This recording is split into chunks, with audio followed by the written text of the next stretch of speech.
So what we're going to be going over here is a $2,000 a day case study with products that basically nobody knows about and you don't have to do any marketing for. And don't worry, we're going to go through it step by step for beginners, and there's no marketing required, or else I would have never got started as a beginner because I had no information or knowledge on how to do it.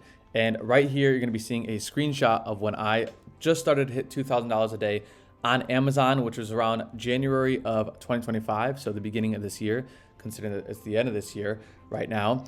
And you can see here, the average sale price was $32, 2,000 units, $66,000 in sales. And just for context, because I always want to be transparent, my profit margin was around 22, maybe 24%, which is around 15K profit per month. And that's more than enough for me to live and travel and have a good time and continue to grow the business. Okay, so let's jump into it and let's talk about exactly how we're going to get there.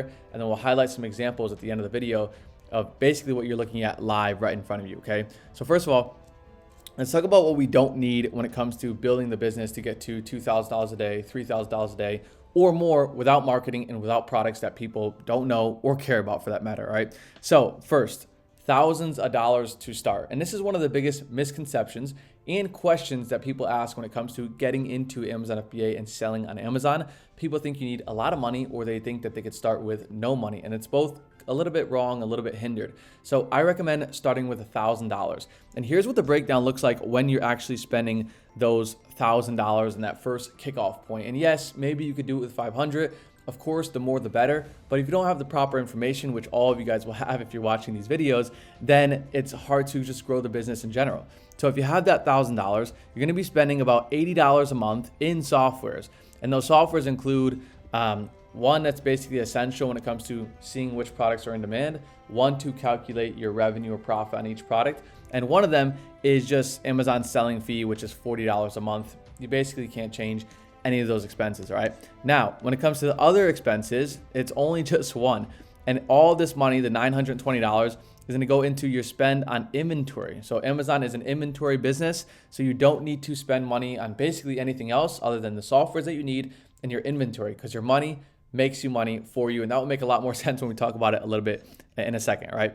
Number two, I mentioned this once before, but like I said, I would never get into the business. You don't need any experience into marketing. And if I did, I wouldn't be here, or e-commerce in general. That's why it's really a beginner specific business, because if I needed to know how to market, it would have took me a lot longer to get the business going. Who knows if I ever would have got it going, because marketing is a really hard skill to learn.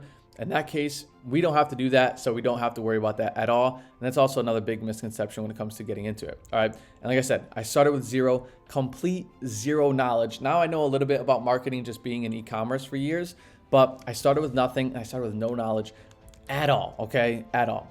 Now, also, you don't need more than 20 hours a week to invest into the business. And of course, like any business that comes around, if you had 40 or 60 or 80 hours a week that you invested into it, great, you would grow much quicker, right? But it's just not realistic. People have jobs, people have work, schooling. I was in school, but I invested a lot of time because I was in love with the business. I'm in love with the business. So I invested a lot of time when I just got started.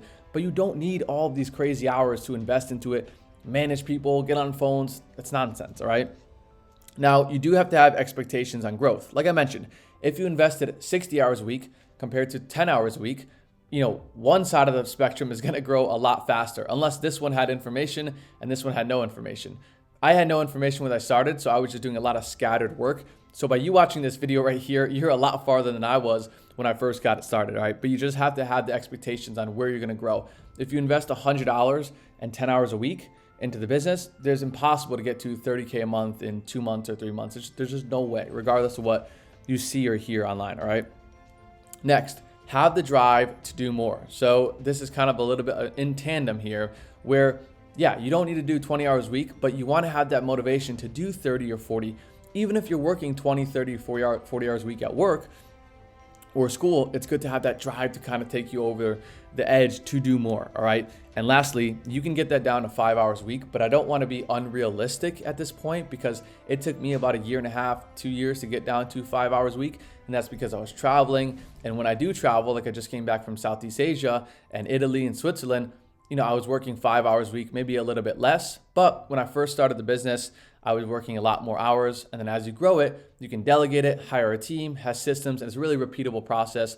That's why I'm so high in the business. So you can get there but you won't start there essentially unless you want it to grow a little bit slower and have those expectations of growth, okay? Now, what I want to show you guys is some of the biggest identification points for these branded products. Because remember, I said there's no marketing required and it's very small brands that you are probably never heard about, okay? So now we want to talk about how to identify these brands as a complete beginner, or what are some of the bigger points or topics to talk about when it comes to spotting these products. So number one, blue ocean strategy. And if you've never heard of blue ocean strategy, it's basically doing something that nobody else really does. So if the entire tide is going this way, let's go this way and do something a little bit different so we can be unique and stand out, okay? So I always say the more niche, the better, right? So when it comes to all these different products, even when I first started in the business, I never got into Adidas, Nike, big branded products that everybody sold and posted screenshot about that were so popular and cool, because everybody was doing that, right? I wanted to focus on more niche products where my competition is less, but the demand is still just as high. All I had to do was a little bit more work in the sourcing process, which I'm going to show you guys, to find those products. So the more niche you stay, the easier it is in the long run to create a real sustainable business out of it. So let them go over there. We kind of want to stick on this side, and it's a lot easier to grow that way and to find those products that have the demand, all right? Next, this is probably one of the biggest reasons why most sellers struggle. I would say like 75 to 80% of the sellers is that you want to compete with smaller sellers on the Amazon listings. So when it comes to selling on Amazon, you're competing against other John, Sallys, and Jacks, right? Just like me and you. So we want to make sure that we're competing against people who are newer or beginners. Because if you just look at it on the front-facing value of things, if I'm competing with a seller who has 5 million reviews or 2 million reviews and has been doing this for 15 years, number one, they're going to have a whole lot more money than us, which isn't the worst problem. But the bigger problem is Amazon, are they going to trust the beginner or the pro? Because remember, in the middle of this is the integrity of the customer. Who's going to get better service, make sure the product's authentic, make sure that, shipping time's fast, even though Amazon does a lot of that fulfillment. Where's the integrity of the customer? They're always going to choose the bigger seller because they can trust them. So if you go on a listing, or if I go on a listing with a big seller who has 1 million reviews or 100,000 reviews, there is zero chance I get any sales, because Amazon's going to say, here, if you're a big seller, you deserve all these sales, all this credit. So as a beginner seller, you might have a great product with profitable price and whatnot, but you go to sell the product and it never sells. And that's one of the biggest reasons when it comes to trying to find these branded products and trying to compete against these big sellers. It's useless, right?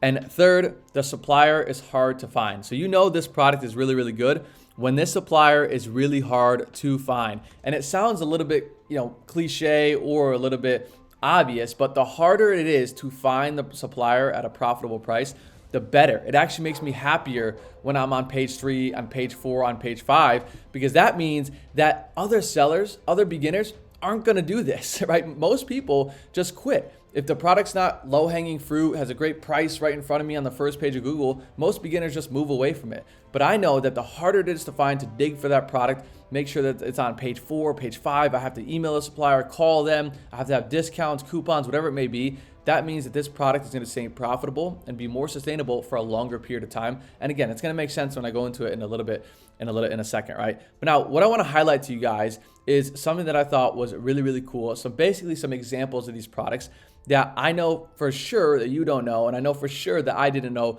before I first saw them, okay? So what you're seeing here, we're going to go through it step by step, is a Shimano bike pedal product. I never heard of it. You probably never heard of it. I never heard of the brand. You would think, how many people are actually interested in this bike pedal product on Amazon, right? Like, where is the demand? You would think like, okay, I need to have a really trending product, ashwagandha, Talanova cream, some sort of hot TikTok trending product. That's what's going to get me all the sales and all the winners. No, this isn't drop shipping, right? This isn't Shopify where you're trying to follow a trend and, hit some sort of, boom or volume boom. It has nothing to do with that, right? You're just seeing what's in demand, and you would think, what it could possibly want people to buy this product on a monthly basis, and we're gonna jump into it. So just keep that in mind with this Shimano product, all right? Next one, muscle-bound double-sided adhesive tile mat, right? What in the world is that? I don't even know what this product is. I don't know what it's used for.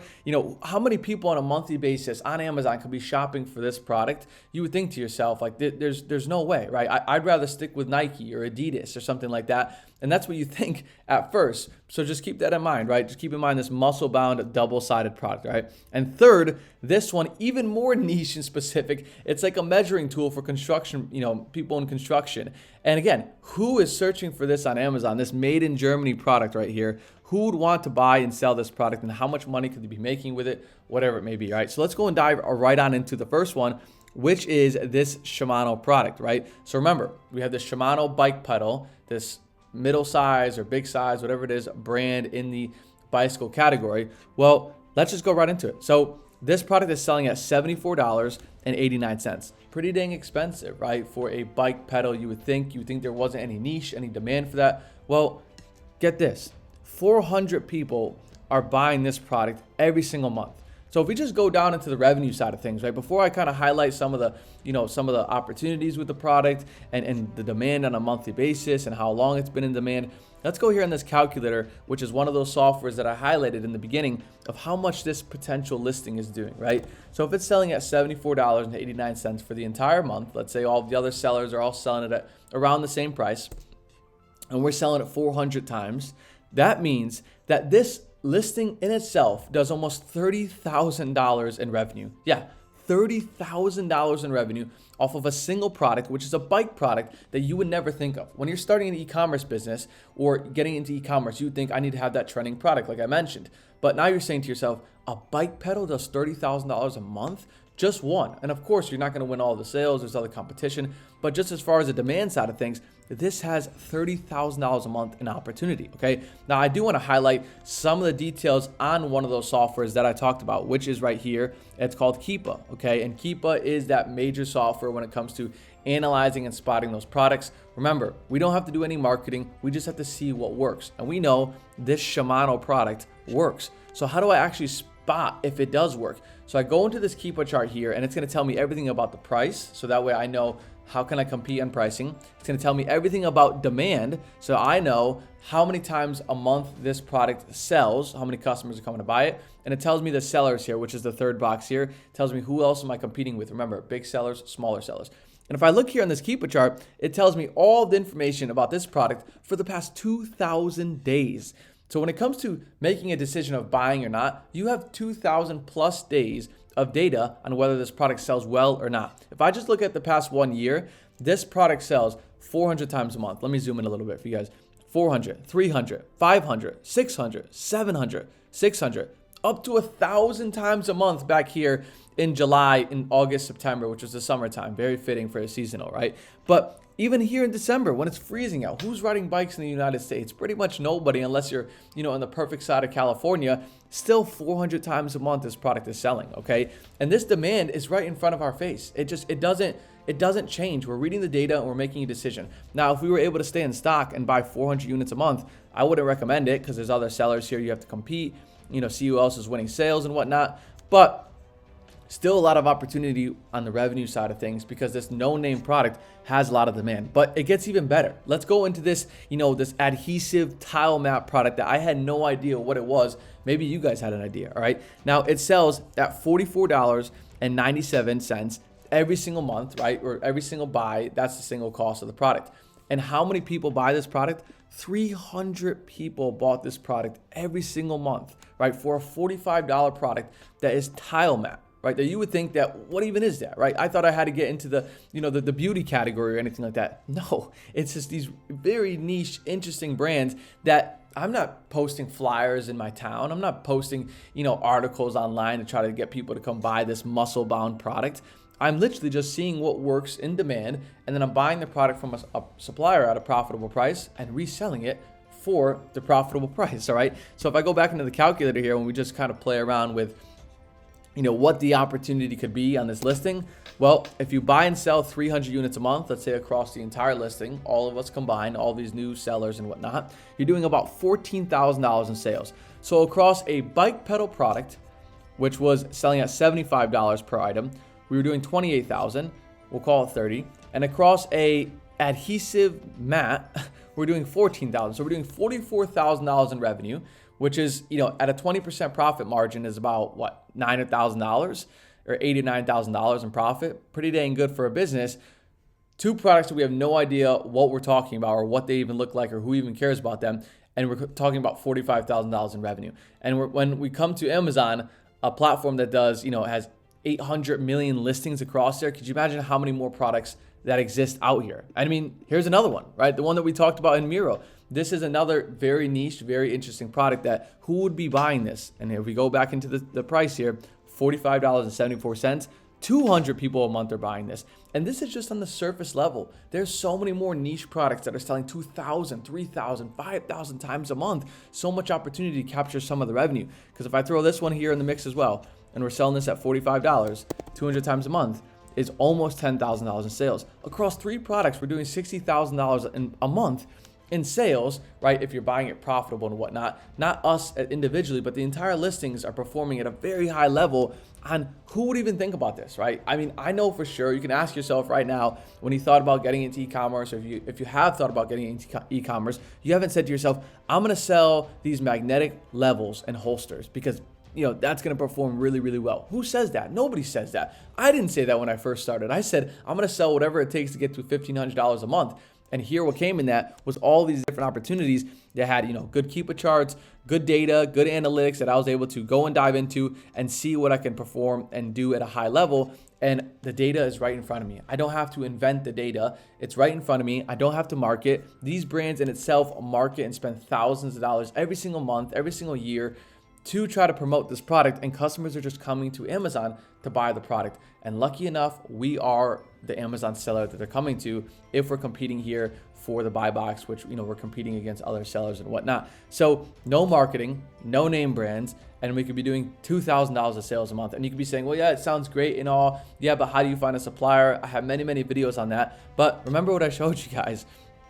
I've been doing this same exact strategy and I haven't changed it for years now. And January was the first time around hitting $2,000 a month. And right now I'm at about, or $2,000 a day. And right now I'm at about $3,000 a day, hoping to get to 4 and 5 in the early parts of 2026. But I'm not reinventing the wheel. I'm not trying to create a new brand. I'm not trying to go through all these different loopholes to make this work. All I'm doing is seeing what works, seeing if my pricing works, matching that up, sending the inventory to Amazon, and rinsing and repeating the process over and over and over again. So there it is for the entire rundown on getting to $2,000 a day with Amazon and selling on one of the biggest marketplaces in the world. And as always, if you guys like the video, please stick around, please subscribe. I'm making one of these every other day for the rest of your life. So you'll be seeing one in 2 days if you're watching this, whenever you're watching this.